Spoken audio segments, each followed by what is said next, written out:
আন্দামান ও নিকোবর দ্বীপপুঞ্জ এলাকায় দক্ষিণ পশ্চিম মৌসুমী বায়ু প্রবেশ করবে 19শে মে রবিবার। পূর্বানুমান আলিপুর আবহাওয়া দপ্তরে 22 নির্ধারিত সময় 3 দিন আগেই বর্ষায় প্রবেশ নিকোবর দ্বীপপুঞ্জ, বলেন আলিপুর আবহাওয়া দপ্তরের আঞ্চলিক অধিকর্তা সোমনাথ দত্ত। তিনি বলেন 20 মে দক্ষিণ আন্দামান সাগরে একটি সিস্টেম তৈরি হবে, যা ঘূর্ণিঝড়ে পরিণত হওয়ার সম্ভাবনা রয়েছে। যদিও আবহাওয়া দপ্তর এই সম্ভাবনা খুব কম বলে জানাচ্ছে। তাপমাত্রা ক্রমশ বাড়বে। উপকূল ও পশ্চিমের জেলাগুলোতে গরম অস্বস্তিকর আবহাওয়া আগামী উইকেন্ডে। তাপমাত্রা 40 ডিগ্রি সেলসিয়াস ছাড়াতে পারে। আজ ও কাল কয়েকটি জেলায় খুব জায়গায় বিক্ষিপ্তভাবে বজ্রবিদ্যুৎ সহ বৃষ্টির সম্ভাবনা। উত্তরবঙ্গে বৃষ্টি চলবে। দার্জিলিং, কালিম্পং, আলিপুরদুয়ার, কোচবিহার, জলপাইগুড়ি ওপরে এই 5 জেলায় হালকা মাঝারি বৃষ্টি বিক্ষিপ্তভাবে। গরম অস্বস্তি থাকবে মালদা ও 2 দিনাজপুরে। আগামী 4-5 দিনে রাজ্যের সব জেলাতেই তাপমাত্রা চড়বে। 3 থেকে 5 ডিগ্রি সেলসিয়াস পর্যন্ত তাপমাত্রা বাড়তে পারে শনিবারের মধ্যে। বাতাসে জলীয় বাষ্প থাকায় গরম অস্বস্তি দুটোই বাড়বে। পশ্চিমের কিছু জেলায় 40 ডিগ্রি বা তার উপরে উঠতে পারে পারদ।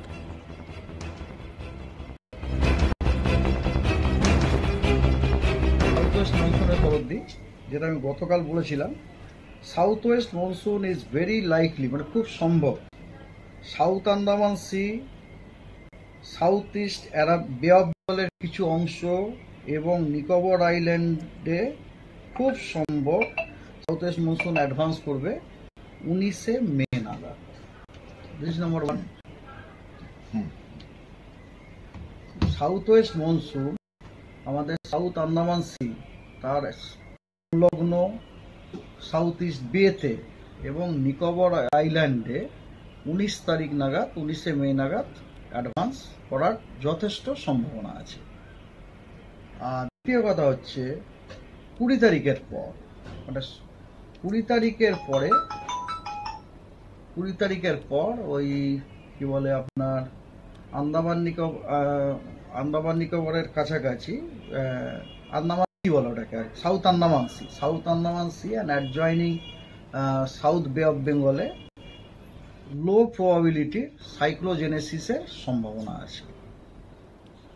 এখনো হয়নি, এখনো হতে পারে।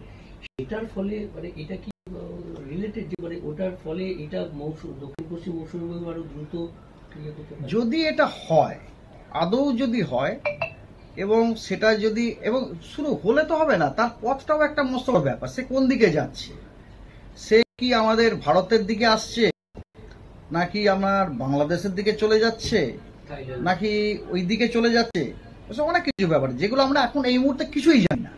কিন্তু ধরুন তর্কের খাতিরে যদি আপনি ধরেন, যদি এটা